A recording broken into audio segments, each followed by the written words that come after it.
Sejam todos bem-vindos ao canal Advogado Completo. Meu nome é Ravi Savaia e eu gostaria de agradecer o convite de eu estar vindo aqui para falar sobre a Lei 10.826 de 2003, o Estatuto do Desarmamento, a lei que trata das regras e disciplina todas as diretrizes referentes ao uso de armas, ao porte, à posse. A gente vai falar sobre isso. Bom, essa lei, pessoal, a 10.826, ela representa um marco muito relevante com relação à política criminal voltada ao controle de armas de fogo. Ela foi promulgada em um contexto de crescente preocupação e violência urbana. Essa legislação ela surge com a finalidade de restringir o acesso às armas, estabelecendo critérios rigorosos para a sua posse e porte e fortalecer mecanismo de fiscalização. Quando a gente fala mecanismo de fiscalização, a gente está falando de fiscalização estatal. Desde a sua criação, o Estatuto do Desarmamento não apenas redefiniu a forma com que o Brasil lida com a arma de fogo, mas também inaugurou um debate permanente entre segurança pública, liberdade individual e política criminal. Ao longo dos anos, a lei passou por diversas atualizações, tanto legislativa como administrativa, especialmente por meio de decretos presidenciais. A gente teve aí o governo Bolsonaro, que flexibilizou mais, depois veio o Lula e segurou um pouco mais. A gente vê uma certa irresponsabilidade com relação à continuidade da política pública, né? Decretos presidenciais que flexibilizam, outros endurecem regras relacionadas ao registro, posse e porte de armas. Nesse cenário é importante destacar a atuação do STF, que tem desempenhado um papel central na análise da constitucionalidade dessas mudanças, reafirmando a necessidade de equilíbrio entre o direito à segurança coletiva e os limites da atuação do Poder Executivo. Atualmente, o Estatuto do Desarmamento mantém a sua essência restritiva, exigindo, por exemplo, a comprovação de efetiva necessidade. Eu vou falar desses requisitos aqui ao longo do vídeo, de idoneidade, mais de 25 anos, capacidade técnica, aptidão psicológica, que são requisitos para você ter a posse, para a aquisição de armas, né, ou porte. Além disso, estabelece tipos penais específicos, como a posse e o porte legal de arma de fogo, com sanções que variam conforme a gravidade da conduta e o tipo de armazenamento envolvido. Para além do aspecto normativo, né, a Lei 10.826 de 2003 reflete uma escolha política jurídica do Estado, de que o controle de armas é instrumento relevante na promoção da segurança pública, da coletividade. Ainda assim, o tema permanece em constante transformação, sendo influenciado por mudanças sociais, decisões judiciais e orientações governamentais, o que exige do operador de direito, nós que trabalhamos nessa área, uma leitura sempre atualizada e crítica sobre os seus fundamentos e aplicações da lei do Estatuto do Desarmamento.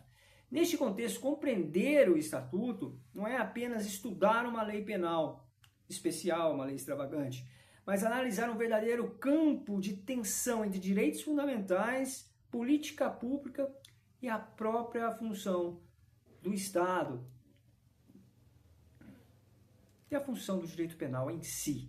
Vamos lá, pessoal, eu fiz uma breve introdução, sem mais delongas.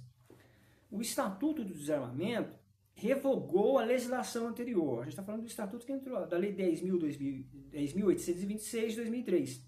E inaugurou uma nova política pública de armas no Brasil, marcada por fortes restrições ao porte e à posse de armas de fogo. O porte tornou-se excepcional, enquanto a posse passou a ter critérios rigorosos. Então, primeira coisa que você tem que entender quando você vai estudar essa lei, a diferença de posse e porte, quais os seus requisitos, quais os seus crimes e o conceito de arma de fogo, que a gente vai chegar lá. o Brasil é signatário de tratados internacionais que visam combater a fabricação e o tráfico ilícito de armas, incorporando ao ordenamento, esse tratado é incorporado ao ordenamento por decreto. A regulamentação interna sofreu diversas alterações ao longo dos anos, especialmente por decretos presidenciais, gerando instabilidade e insegurança jurídica. Houve mudança significativa durante governos, com flexibilizações e posteriores restrições. Flexibilizava, restringia. Entrava extrema-direita, flexibilizava. Entrava esquerda, restringia. Essa dualidade que a gente está vivendo, né?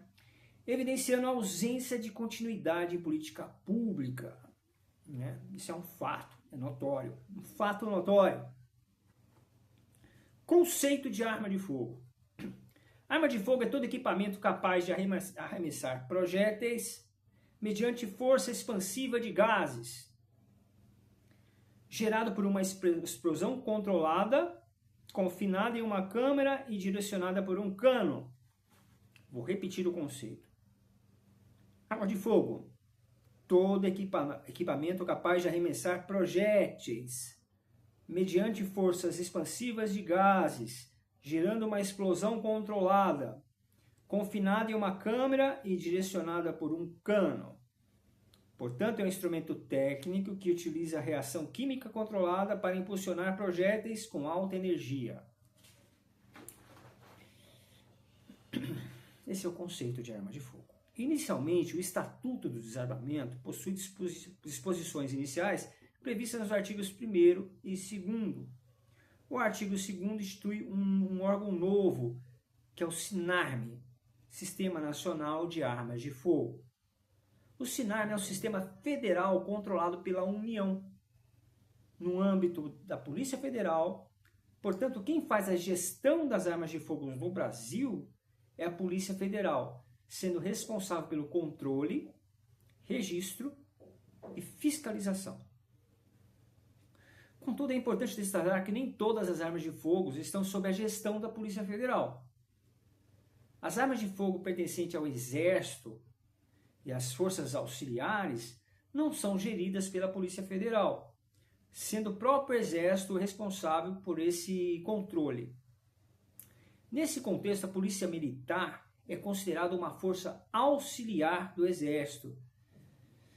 São consideradas a primeira linha de convocação em caso de grave ameaça à ordem pública, funcionando como reserva do Exército em situações excepcionais, como estado de defesa, estado de sítio ou guerra. Outro aspecto fundamental é a competência legislativa. A competência legislativa para tratar de armamento é da União, sendo competência privativa conforme previsto na Constituição Federal, sendo competência privativa conforme previsto na nossa Carta Magna. Isso significa que apenas a União pode legislar sobre direito penal e material bélico. Dessa forma, qualquer norma estadual ou municipal que discipline sobre armas de fogo é inconstitucional, porque somente a União tem essa competência privativa. Nesse sentido, destaca a ADI 7424 do Espírito Santo, que reafirmou que as leis estaduais que tendem a modificar ou disciplinar o controle de armas de fogo invadem competência privativa da União. Trata-se de controle concentrado, que tem efeito erga omnes, efeito vinculante, de constitucionalidade. Portanto, o governador ou prefeito não pode conceder porte de arma. Essa atribuição decorre de lei federal aprovada pelo Congresso Nacional. Armas de fogo para fins criminais, o objeto material dos crimes previstos no Estatuto do Desarmamento, é exclusivamente a arma de fogo. Qual que é o objeto material dos fins previstos no Estatuto do Desarmamento? A arma de fogo é o objeto criminal. Essa é a resposta. Não existe lei que regulamente especificamente o porte de arma branca. O porte de arma branca é tratado como contravenção penal, sendo uma norma penal em branco sem complemento específico. A arma branca não é arma de fogo e, portanto, não se enquadra nos crimes do Estatuto do Desarmamento. Então, se tiver uma pergunta, arma branca se enquadra nos crimes do Estatuto do Desarmamento? Não, porque é uma norma penal em branco, sem complemento específico. Não existe lei que regulamente especificamente o porte da arma branca. A arma branca, então, é tratada como uma contravenção penal. Quando a gente fala para fins criminais na lei do Estatuto do Desarmamento, o objeto material destes crimes do Estatuto é exclusivamente a arma de fogo. Perfeito? Se não há proibição expressa em regra quando se fala de arma branca, a conduta é permitida. Existe previsão legal proibindo o porte de arma branca em determinadas situações, mas não há uma lei detalhada que discipline completamente a matéria. O STF entende, dentro do princípio da razoabilidade, que podem existir limitações ao porte de arma branca. Em um caso analisado pelo STF, o ministro Alexandre de Moraes entendeu que a norma é válida, não sendo inconstitucional, e que pode ser completada por outras normas, como regulamento administrativo. Assim, uma espada, por exemplo, é um objeto lícito ou de porte ilícito, dependendo do contexto e da finalidade. Arma de fogo é qualquer instrumento, repito, arma de fogo é qualquer instrumento apto a expelir, lançar ou cuspir projéteis por meio de força expansiva de gases por uma explosão controlada, confinada em uma câmara solidária a um cano. Em outras palavras, é qualquer arma que expulsa um projeto por meio de um mecanismo de explosão controlada. Portanto, o objeto material dos crimes estudados é sempre a arma de fogo. Conceito de arma de fogo de uso permitido, previsto no artigo 11 do Decreto 11.615 de 2023. O conceito tornou mais complexo ao longo do tempo. Antigamente era mais simples, sendo baseado principalmente no calibre da arma. Quando a gente fala arma de fogo de uso permitido. Fator histórico. Uma das propostas de campanha do ex-presidente Jair Bolsonaro era facilitar o acesso a armas de fogo. Ele percebeu que para isso precisaria alterar a lei, mas não conseguiu maioria no Congresso Nacional. Diante disso, utilizou decretos para ampliar o conceito de arma de uso permitido. Ampliar o conceito de arma de uso permitido, aumentando o acesso sem alterar diretamente a lei.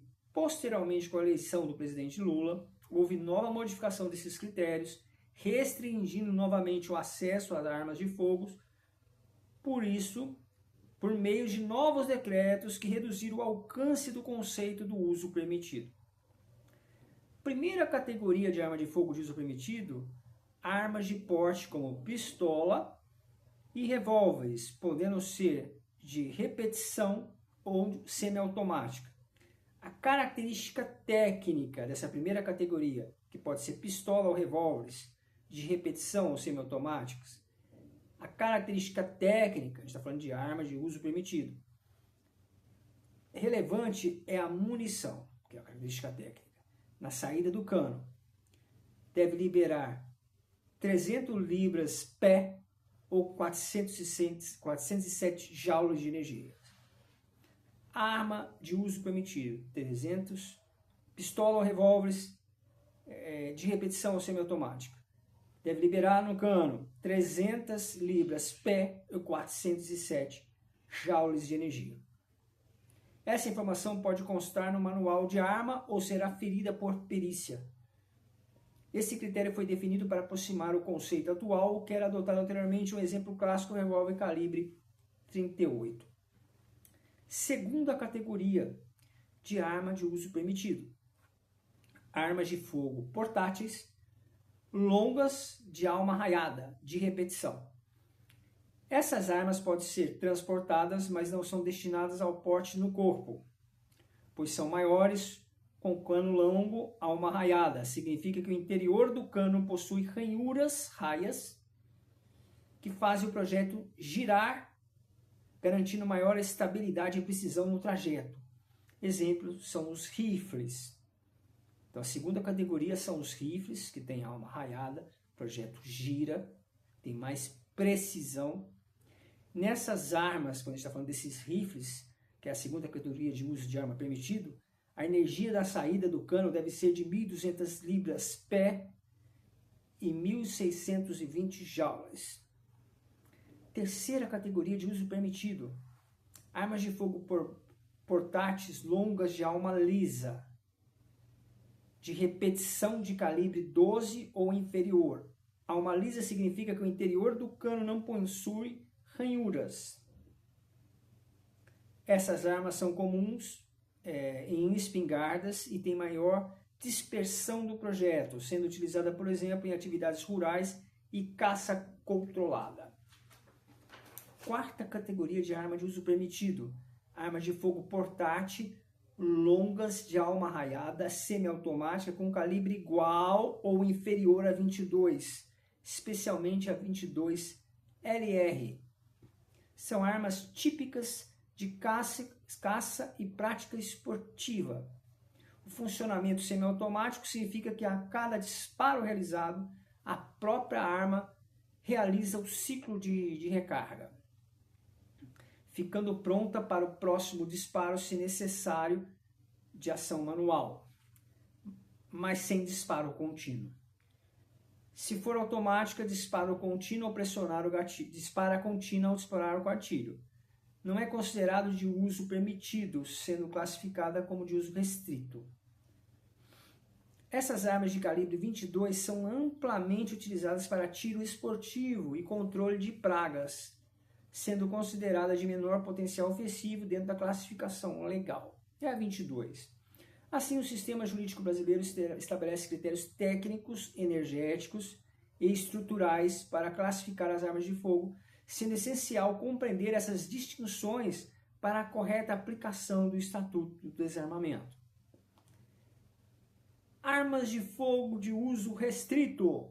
A gente falou das 4 categorias de armas de fogo de uso permitido. Agora, armas de fogo de uso restrito é o artigo 12 do decreto 11.615 de 2013. Primeira categoria da arma de fogo de uso restrito. Qualquer arma automática, arma de uso automático, não importa o calibre, se for automática, é de uso restrito, pois realiza disparos contínuos enquanto o gatilho estiver pressionado, sem necessidade de ação do atirador entre os disparos. Ele pressiona o gatilho uma vez e ela realiza disparos contínuos automaticamente. A arma automática é a arma de uso restrito, essa é a primeira categoria. Segunda categoria, arma de porte com energia superior a 407 joules é de uso restrito. Até 407 joules, uso permitido. Passou de 407 joules de uso restrito. Ou seja, pistolas ou revólveres que ultrapassam esse limite energético na saída do cano passam a ser classificada como de uso restrito. Se a arma for portátil, longa, raiada, ou seja, de repetição, semiautomática ou automática, com energia superior a 1.200 ou a 1.600 joules, é de uso restrito, considerado de alto poder lesivo e maior alcance desse tipo de armamento. Terceira categoria, a próxima categoria, falei já de arma de uso permitido, falei de arma de uso restrito. Agora vem deixa eu ver se eu esqueci alguma aqui. Não, tá certo. Terceira categoria de arma de uso restrito. Armas de fogo portáteis, longas de alma lisa de qualquer tipo, maior que o calibre 12, são de uso restrito também. Se forem semiautomática, nessas configurações também são de uso restrito em razão da maior capacidade de disparo e potencial ofensivo. A quarta categoria de arma de fogo de uso restrito é armas não portáteis, ou seja, armas que não podem ser transportadas facilmente, salvo com 2 ou mais pessoas. São de uso restrito.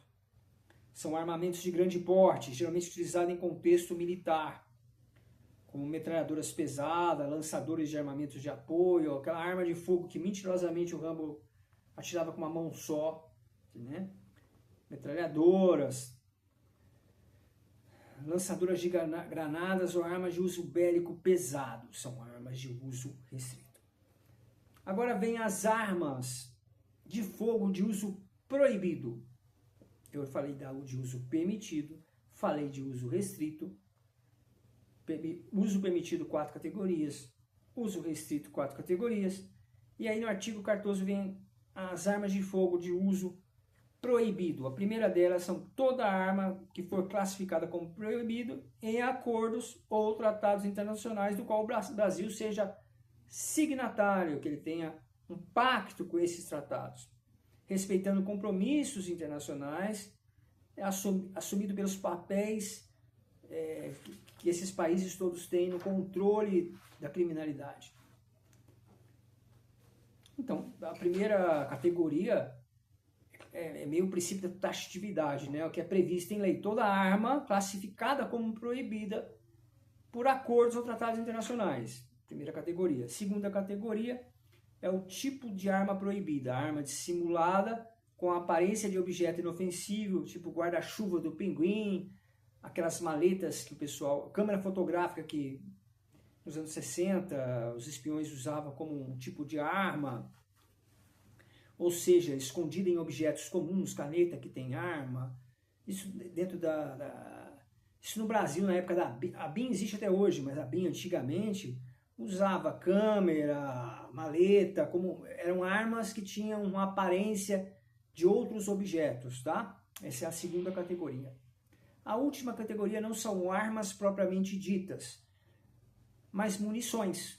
Exatamente, trata-se de munições químicas ou incendiárias, que em razão do seu elevado potencial lesivo e de destruição são classificadas como de uso proibido, pois podem causar danos indiscriminados, efeitos prolongados e atingir não apenas alvos específicos, mas também o meio ambiente e a coletividade, sendo inclusive objeto de restrições em tratados internacionais dos quais o Brasil é signatário.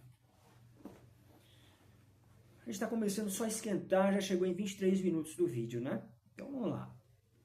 A Lei 15.358 de 2026 promoveu alterações relevantes no sistema penal brasileiro, especialmente ao combate ao crime organizado e à execução penal. Aqui, pessoal, porque a gente está estudando o Estatuto de Desarmamento. Mas agora entrou uma lei, que é a 15.358, que faz algumas ressalvas em tudo que a gente está estudando aí. Em primeiro lugar, a referida lei criou uma nova modalidade de organização criminosa, ampliando o conceito já previsto na 12.850 de 2013. Essa inovação legislativa buscou abranger estruturas criminosas mais complexas e modernas, adaptando o ordenamento jurídico às novas formas de atuação delituosa, inclusive com maior sofisticação tecnológica e divisão de tarefas. Além disso, houve modificação da Lei 8.072 de 90. Nos vídeos passados que eu falei da Lei de Crimes Hediondos, o parágrafo único anteriormente tratava de forma genérica dos crimes previstos em legislação especial, passou a ter nova redação para incluir expressamente os crimes previstos na Lei 15.358 de 2006 como equiparados a hediondos, o que implica consequências mais gravosas, como regime inicial mais severo e restrições mais severas a benefícios penais. No âmbito da execução penal, a lei também alterou o artigo 112. Lembra que o regime de progressão de pena dos crimes hediondos estava no 112 da LEP, promovendo um endurecimento, continua lá no 112, mas houve um endurecimento na progressão de regime. O que era 40 para primário passou a ser 70, o que era 50 passou a ser 75, o que era 60 passou a ser 80, o que era 70 passou a ser 85. 85% é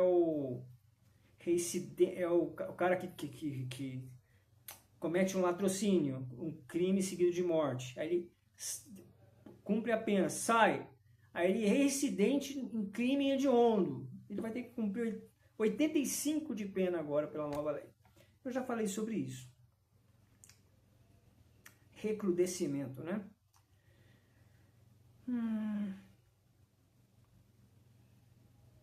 Se a lei não previu vacácio legis específico, já está em vigor. A lei 15.000, ela trouxe cláusulas do tipo entre vigor na data da sua obrigação. Ponto importante, mesmo estando em vigor, essas infrações mais gravosas, com o aumento das frações e progressões, não retroagem para prejudicar o réu. É direito penal, não vai retroagir a lei que entra em vigor mais gravosa, né? Voltando ao Estatuto do Desarmamento, falamos das classificações, uso permitido, uso restrito e uso proibido.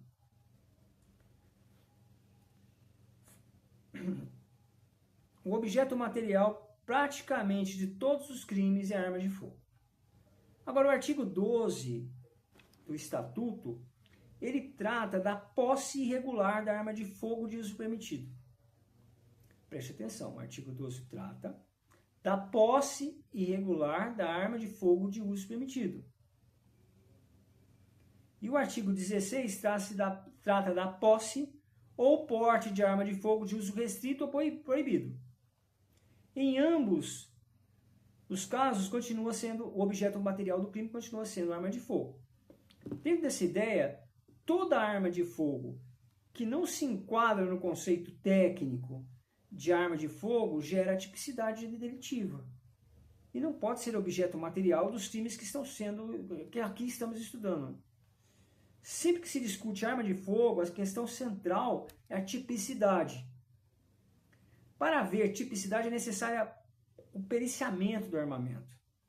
O armamento tem que ser periciado para ter certeza que é um instrumento capaz de proferir projéteis por meio de uma combustão, uma explosão controlada por pólvora. Não basta parecer arma de fogo, não basta ter o desenho de arma de fogo. Tem que ter potencialidade lesiva real de uma arma de fogo. Deve ser apto a funcionar como arma de fogo. Um exemplo para dar uma clareada aí. Se for apreendida uma pistola, mas não possui o cão interno, o cão é aquele que você aciona e ele vai cutucar lá, ele vai gerenciar a explosão controlada.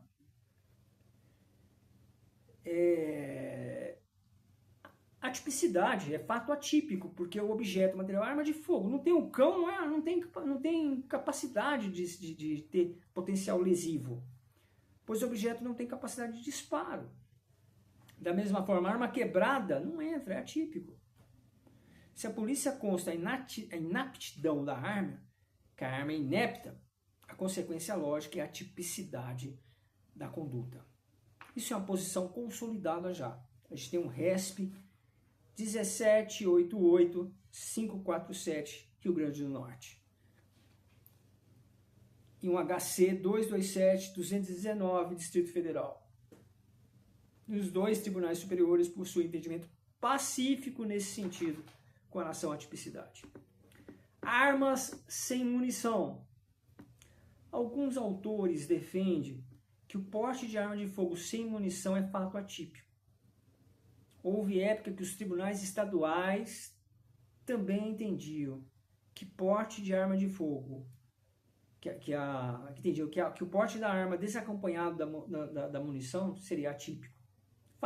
Fato atípico.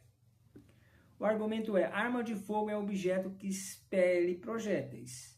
Sem munição não haveria potencial ofensivo, potencial lesivo nenhum, imediato nenhum.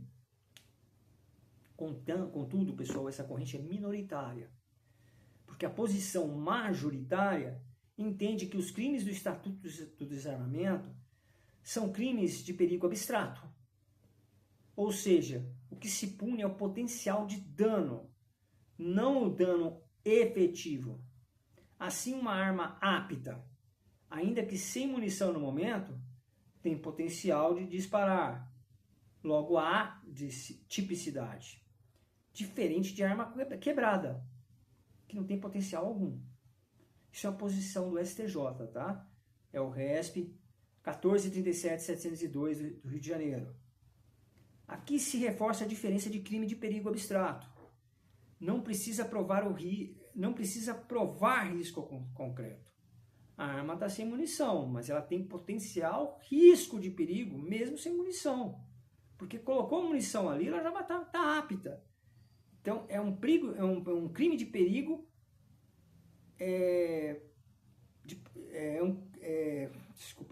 crime de perigo abstrato.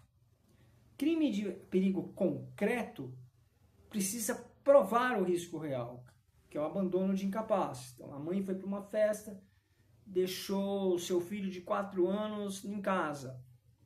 Ela foi denunciada, a polícia chegou lá, o filho estava na cama, dormindo. Teve crime aí, pessoal? Não, porque o abandono de incapaz é um crime de perigo concreto. Quando a gente fala de arma de fogo, a gente está falando de um crime de perigo abstrato. Ou seja, o que se pune é o potencial de dano, não o dano efetivo, é o potencial de dano. Perfeito? Vocês entenderam essa discussão? Perfeito. Simulacro. Por óbvio, né, pessoal? É atípico, né? Arma de airsoft é atípico. Arma de brinquedo e etc. Não são armas de fogo, pois não utilizam combustão para disparo. Logo, não pode ser objeto material do crime. Munições e acessórios. Além de armas de fogo, também são objetos materiais do crime. Munições e acessórios. Quando a gente fala de acessórios, a gente está falando de silenciador, abafador que reduz ali 30% do ruído. Agora, munições deterioradas, inaptas, geram atipicidade, pois não possui potencial de uso. Não tem risco. Portar apenas munição, mesmo sem arma, é crime, tá? A munição também é objeto material típico. Acessório inútil. Não tem utilidade funcional para a arma. Não há tipicidade. Exemplo, dispositivo meramente estético que tem numa arma, com pintura ou adaptação sem função balística. Não há ligação direta com o funcionamento da arma. Atipicidade. Registro vencido. Posição dos tribunais superiores. A posse de arma com registro vencido não configura crime. Repito, a posse de arma com registro vencido não configura crime, sendo mero ilícito administrativo. Vou repetir. A posse de arma com registro vencido não configura crime, sendo mero ilícito administrativo. A arma é apreendida, o indivíduo pode regularizar, não há tipicidade penal, é um mero ilícito administrativo. Tem um precedente nesse sentido. APN 686/AP. A lógica é, existe registro? É apenas irregularidade administrativa. Arma desmontada. Aqui a divergência. Corrente minoritária, arma desmontada atípica. Corrente majoritária do STJ. É típico, pois há potencial de funcionamento após a montagem. Tem um precedente nesse sentido, é o HC 56358-RJ. Arma desmontada tem potencial, arma quebrada não tem potencial. Princípio da insignificância. A arma de fogo não se aplica esse princípio, tá? Porque a arma em si só já ofende o bem jurídico tutelado, que é a segurança pública. Munição, aqui há discussão. STJ no RESP 856/980. O STJ admite insignificância em caso de quantidade ínfima de munição, desde que presente outros fatores, agente primário, ausência de contexto criminoso, circunstâncias favoráveis, Então a menina saiu da faculdade, a menina de 19 anos. Ela acha 2 munições no chão. Ela pega essas munições, polícia chega. Princípio da insignificância, pessoal. Por quê? Ela é primária, ela não estava num contexto de crime, ela não estava trocando tiro com ninguém, ela estava no caminho da faculdade para casa. As circunstâncias ali são favoráveis a ela, porque não existe nenhum tipo de guerra, de facção, nada. Ela simplesmente pegou a arma, as munições estavam no chão, colocou na mão e a polícia chegou. Aplica-se o princípio da insignificância. Mas observa aí que não é só por causa da quantidade ínfima de 2 munições que estavam na mão dela. Existem outros fatores ali. Ela é primária, ausência de contexto criminoso, não havia contexto criminoso ali, e as circunstâncias totalmente favoráveis. Tem um HC nesse sentido do STF, que é 143.449 MS. Pequena quantidade por si só não basta, tá? Mas pode ser considerada junto com outros vetores, como eu expliquei. A pessoa acha munição no chão, pode haver atipicidade material, né? Crimes hediondos no Estatuto do Desarmamento. 3 crimes são hediondos. Artigo 16. Posse ou porte de arma de uso proibido ou restrito. Primeiro crime hediondo. Posse ou porte de uso proibido ou restrito. Artigo 17. Comércio ilegal de arma de fogo. Artigo 18. Tráfico internacional de arma de fogo. Então, os 3 crimes hediondos do Estatuto. Posse ou porte de arma de uso proibido ou restrito. Comércio ilegal de arma de fogo, que é o 17, e o 18, tráfico internacional de arma de fogo. Tem uma súmula nesse sentido, é a súmula 668 do STJ, dá uma pesquisada aí. Não é hediondo o porte ou posse da arma de uso permitido, ainda que adulterada. Não é vinculante, mas o entendimento é consolidado. Não é uma súmula vinculante, tem uma súmula, tá? Mas não vale a pena bater de frente com súmula também, tá, pessoal? Não vale a pena. Regras administrativas para aquisição de armas de fogo. Previsto no artigo 4º do Estatuto do Desarmamento.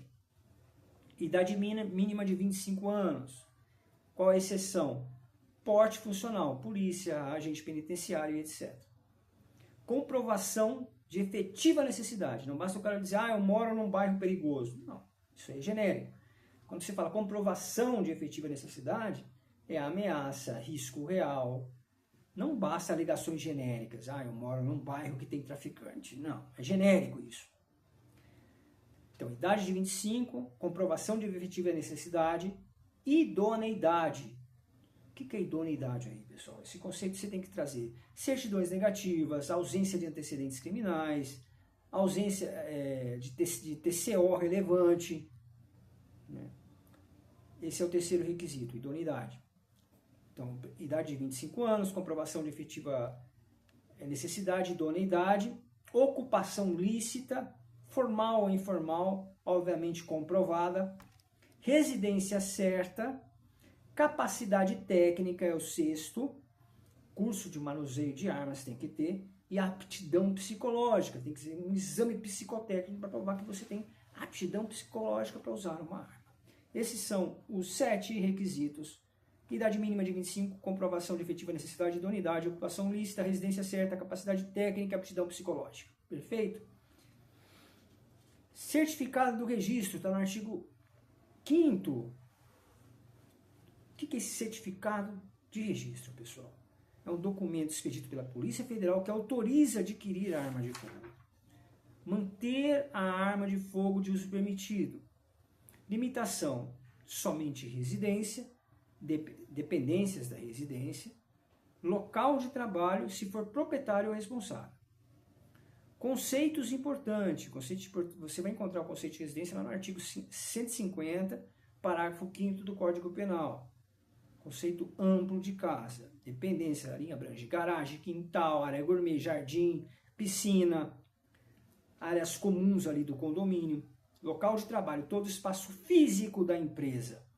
Atenção, saiu do local, porte legal de arma de fogo. Tá. local de trabalho, ponto fixo. Ah, eu sou Uber. Não, o direito, a interpretação é restritiva, não é extensiva, direito penal. Tá.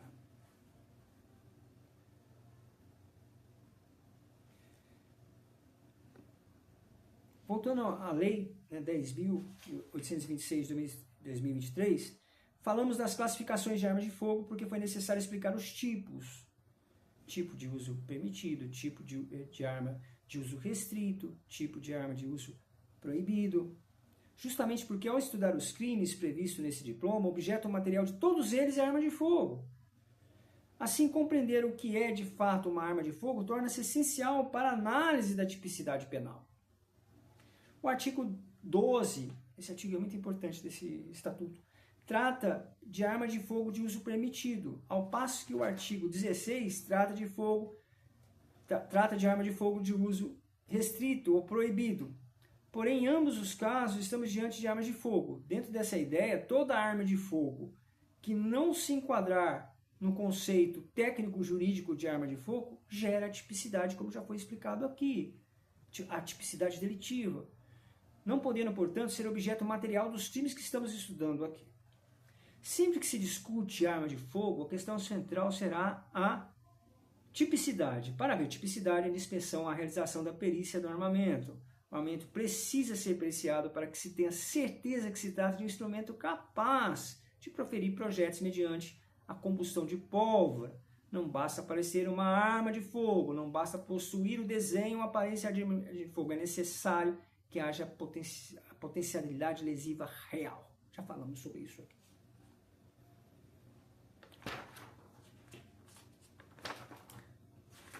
Gente, o vídeo já está com mais de 40 minutos. Próxima aula a gente continua falando sobre o primeiro crime que vai ter, né, o artigo 12 do Estatuto do Desarmamento, tá bom? E a diferença de posse e porte.